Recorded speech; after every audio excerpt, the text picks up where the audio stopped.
Hi friends, welcome back. तो देखते हैं reality of Ajit Doval. Interesting होने वाला है। तो वीडियो शुरू करते हैं। वीडियो शुरू करने से पहले अगर आप चैनल पर नए हो और आपने अभी तक सब्सक्राइब नहीं किया तो जल्दी से पहले सब्सक्राइब के बटन और बेल आइकन को क्लिक कर लो ताकि आपको हमारे सारे न्यू वीडियोस के नोटिफिकेशन मिल जाए जैसे हम अपलोड करें। अगर आपको वीडियो पसंद आता है प्लीज लाइक एंड शेयर। चलिए शुरू करते हैं। अच्छा, अभी पहले याद है न्यूज़ की थी हमने कि शायद अजीत डोवल जो रिटायर हो रहे हैं और उनकी जगह कोई और आएगा, पर इवेंचुअली क्या हुआ, he still there, right.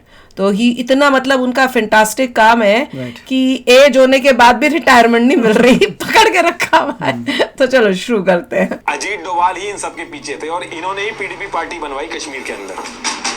UPSC का पहला अटेम्प्ट दिया और पहले ही अटेम्प्ट में यूपीएससी क्रैक कर दिया। और अजीत डोभाल की जो वाइफ थी उनको तक नहीं पता था कि जिनके लिए वो खाना बना रही हैं वो मिलिटेंट है और वो उनके घर में बैठे हैं।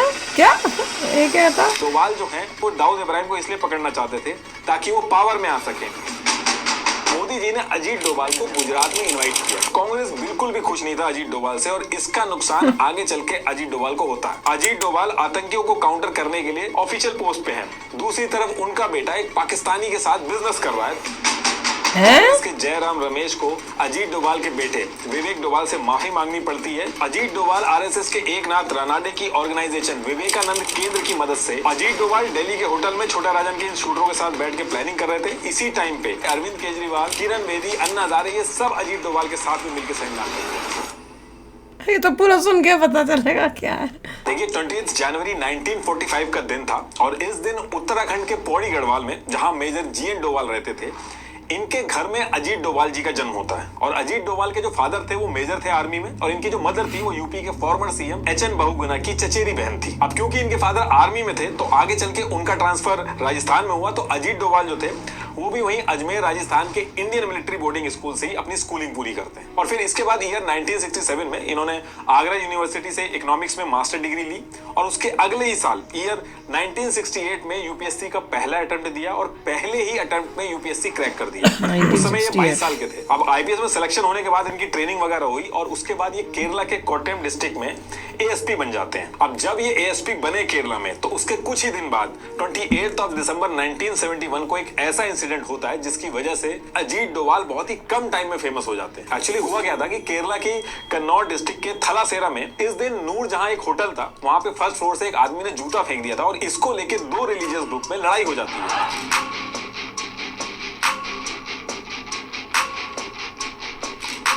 जूता फेंक दिया था कहाँ? Sonia tensions.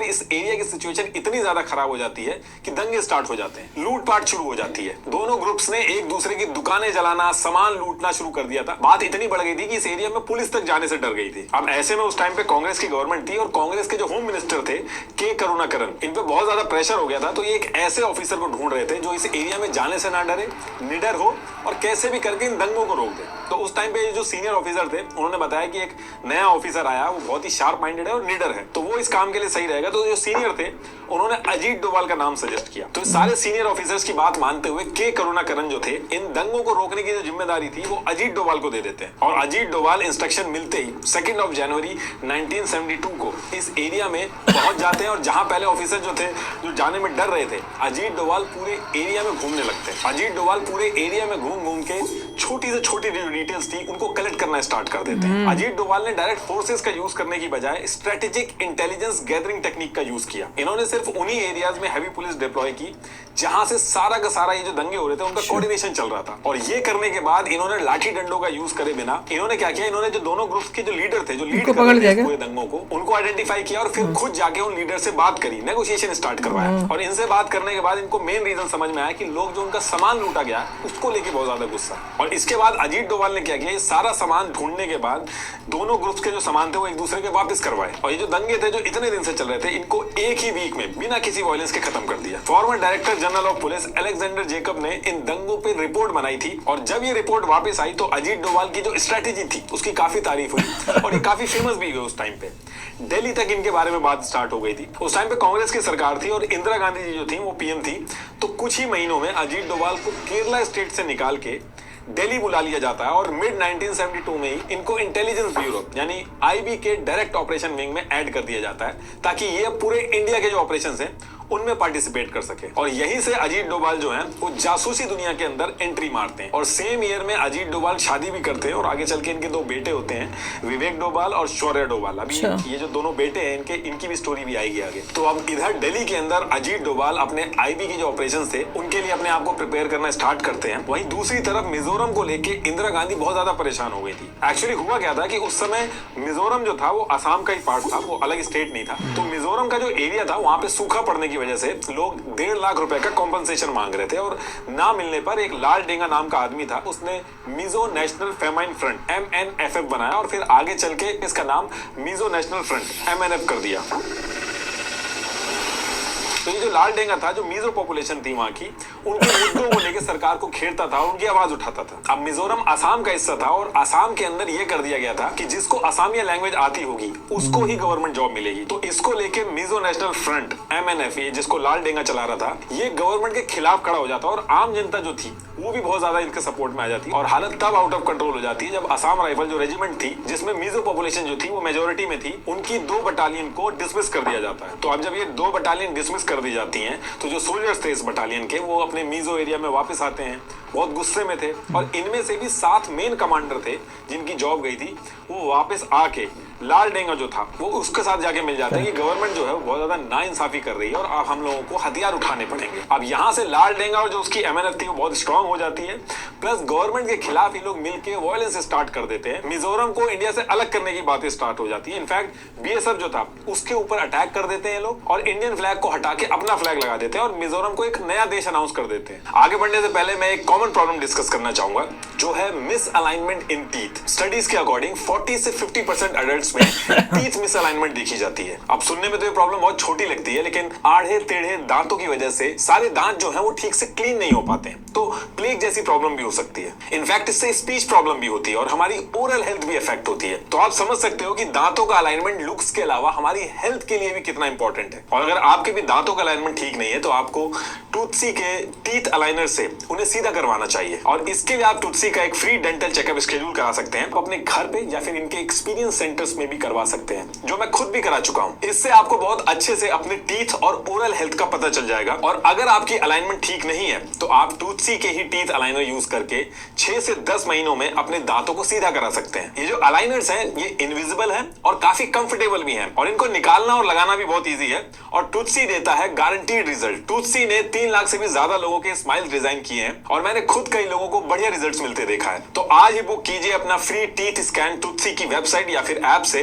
Link is in the description. तो टॉपिक पे वापस आते हैं। अब गवर्नमेंट के सामने सबसे बड़ी दिक्कत ये थी कि जो लोकल पॉपुलेशन थी उनका सपोर्ट MNF को बहुत ज्यादा था और जो 7 कमांडर थे इनको भी बहुत ज्यादा था। अब इंडियन गवर्नमेंट के सामने सबसे बड़ा चैलेंज ये आ रहा था कि जो लोकल पॉपुलेशन थी उनका सपोर्ट इस MNF, ये जो लाल डेंगा वाला MNF था, इनको बहुत ज्यादा था और अगर वो कोई मिलिट्री एक्शन भी लेते थे तो वो बैकफायर करता था इंडियन गवर्नमेंट को। तो ये बहुत कॉम्प्लिकेटेड सिचुएशन बन गई थी और इस कॉम्प्लिकेटेड सिचुएशन से निपटने के लिए अजीत डोभाल को मिजोरम के अंदर भेजा जाता। आईबी के एक फॉर्मर डायरेक्टर थे, उन्होंने कहा था कि अजीत डोभाल को भेजा नहीं गया था बल्कि उन्होंने खुद से कहा था कि मुझे भेजो वहां पे, मैं सारी चीजें वहां पे सही कर दूंगा। तो फिर इससे निपटने के लिए अजीत डोभाल को आईबी की local unit subsidiary intelligence bureau SIB का हेड बना के भेजा जाता है मिजोरम के अंदर। अब अजीत डोभाल जो थे वो मिजोरम में पहुंचने के 1 वीक के अंदर ही सारी छोटी से छोटी डिटेल्स इकट्ठी करना स्टार्ट कर देते हैं और इनको ये पता चलता है कि जो लाल डेंगा है इसकी सारी की सारी पावर इन 7 कमांडर की वजह से ही है और ये जो 7 कमांडर है और जो लाल डेंगा है इनके आपस में कुछ बन नहीं रही है, इनका कुछ कंफ्लिक्ट चल रहा है। और जो 7 कमांडर थे इन्होंने अपना जो बेस बना रखा था वो म्यांमार की पहाड़ियों पे बना रखा था। तो अब यहाँ से अजीत डोभाल क्या करते हैं, वो एक स्पाई एजेंट बन के इन पहाड़ियों पे पहुंच जाते हैं। अब धीरे धीरे जो 7 कमांडर थे इनसे बात करना स्टार्ट करते हैं, इनका ट्रस्ट जीत लेते हैं और बहुत ही कम टाइम में इनके ड्रिंकिंग पार्टनर बन जाते हैं और रोज दारू वगैरह पीना स्टार्ट कर देते हैं इनके साथ। इनफैक्ट एक दिन इन 7 को अपने घर पे बुला के पोर्क खिला के पार्टी भी दी थी अजीत डोभाल ने। और अजीत डोभाल की जो वाइफ थी उनको तक नहीं पता था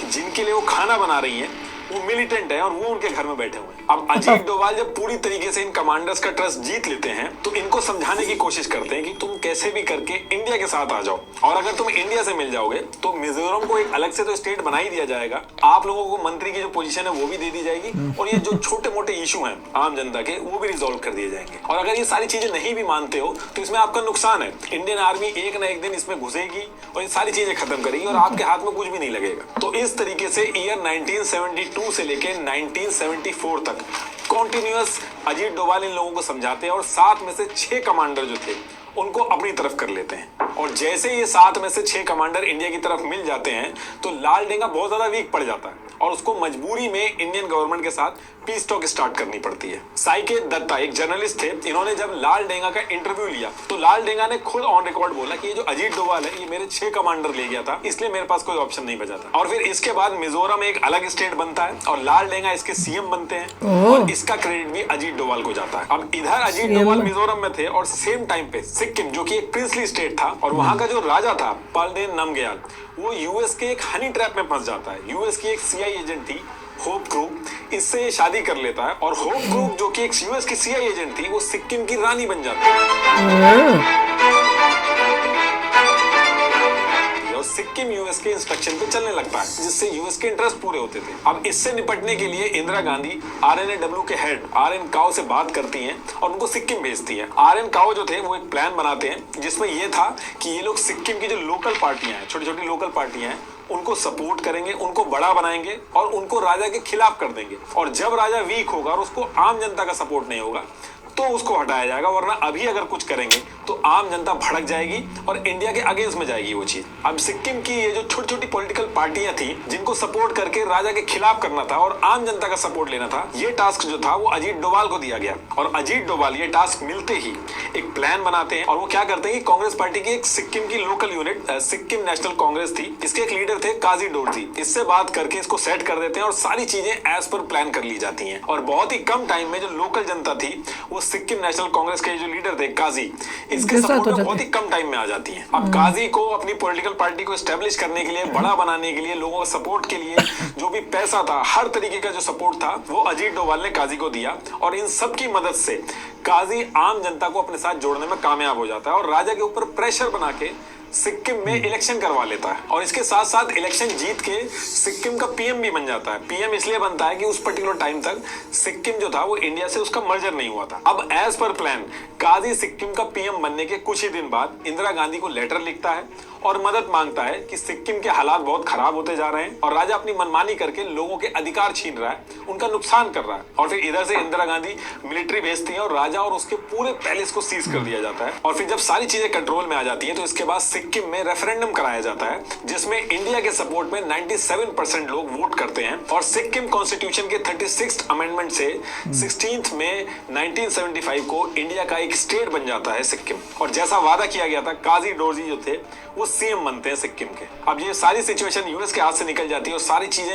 इंडिया के कंट्रोल में आ जाती हैं। तो ये जो सीआई एजेंट थी ये राजा को तलाक देके वापस यूएस चली जाती है। अब ये जो काम किए थे अजीत डोभाल ने मिजोरम और सिक्किम के अंदर बैक टू बैक, इसको लेके इनको प्रेसिडेंट पुलिस मेडल दिया जाता है जो कि जनरली 14 साल की सर्विस में दिया जाता है, लेकिन अजीत डोभाल ने ऐसा काम किया था कि इनके लिए एक एक्सेप्शन किया गया और 7 साल के अंदर ही अवार्ड इनको दे दिया जाता है। और इन दोनों इंसिडेंट के बाद अजीत डोभाल जो था वो एक बहुत बड़ा नाम बन गया था और बहुत ही कम टाइम में अजीत डोभाल इंडिया की नेशनल सिक्योरिटी स्ट्रेटेजी में एक की प्लेयर बन गए थे। अब मिजोरम और सिक्किम में जो हुआ था इसके बाद कुछ ऐसी सिचुएशन बनती है जिसकी वजह से अजीत डोभाल को पाकिस्तान जाना पड़ता है। एक्चुअली हुआ क्या था कि इस टाइम पे इंडिया ने न्यूक्लियर टेस्ट किया था। अब इसको देख के पाकिस्तान जो था वो फ्रांस और चाइना की मदद से न्यूक्लियर टेस्ट के लिए अपना काम स्टार्ट करता है, लेकिन फ्रांस जो था उसको थोड़े टाइम बाद पता चल जाता है कि पाकिस्तान न्यूक्लियर टेस्ट प्लान कर रहा है, तो फ्रांस पीछे हट जाता है, लेकिन चाइना पीछे नहीं हटता है। और इसी टाइम पे पाकिस्तान के जो ऑफिशियल्स थे वो back to back nuclear test के रिगार्डिंग नॉर्थ कोरिया भी जानने लगे थे। तो इसके बारे में जब इंदिरा गांधी जी को पता चलता है कि पाकिस्तान न्यूक्लियर टेस्ट की प्लानिंग कर रहा है तो इंदिरा गांधी ने आरएनएडब्ल्यू और आईबी की टीम को बुला के टास्क दिया कि पाकिस्तान ये जो कर रहा है इसका पता लगा के कैसे भी करके इसको रोको। और फिर इसके बाद बिना टाइम खराब करें, इंडियन इंटेलिजेंस एजेंसीज जो थी ये अपने सीक्रेट एजेंट्स को पाकिस्तान और चाइना भेजना स्टार्ट कर देती हैं। उस टाइम पे एजेंट्स को जब भेजा जाता था तो उनको इंडियन एम्बेसी में वैकेंसी दिखा के बुलाया जाता था। तो अजीत डोभाल जो थे उनको भी पाकिस्तान में इंडियन एम्बेसी का फर्स्ट सेक्रेटरी बना के पाकिस्तान में भेजा गया था। मजेदार है, बहुत बढ़िया। और ये पाकिस्तान वाली स्टोरी तो पता है, पर उससे पहले वाली स्टोरी जो पूरी उनकी थी वो सब नहीं पता थी। वो सुन के तो बहुत ही इंटरेस्टिंग लगा। 2 स्टेट्स भारत के बचाए इन्होंने।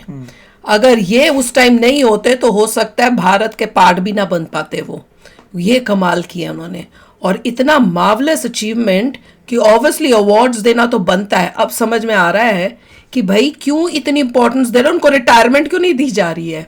अभी आगे भी सुनेंगे कि आगे क्या क्या हुआ था, और उनके बच्चों से भी रिलेटेड जो है वो भी स्टोरीज उन्हें, मैं तो पता ही नहीं था उनके 2 बेटे भी हैं। आज पता चला 2 बेटे भी हैं। अब वो भी पता करना है कि वो क्या करते हैं, का मतलब क्या पढ़ाई की है, और अब उनका प्रोफेशन क्या है, और वो क्या करते हैं। वेरी इंटरेस्टिंग, बहुत ही बढ़िया था। देखिए इसमें बहुत अच्छे तरीके से प्रेजेंट किया है। और अजीत डोभाल जी हैं, जो पहले न्यूज़ आई थी कि रिटायर हो रहे हैं, बहुत अच्छी बात है कि रिटायर नहीं हो रहे, क्योंकि जब तक उनका कोई सक्सेसर रेडी नहीं हो जाता तब तक उनकी तरह का जो खुद वो जब कहेंगे कि हाँ अब जो है मेरा सक्सेसर आ मेरी गया कॉपी है और वो आएगा, देन इट इज़ ओके। तो अभी तक तो उन्होंने कहा नहीं है, जो वो कह देंगे तब शांति मिल जाएगी।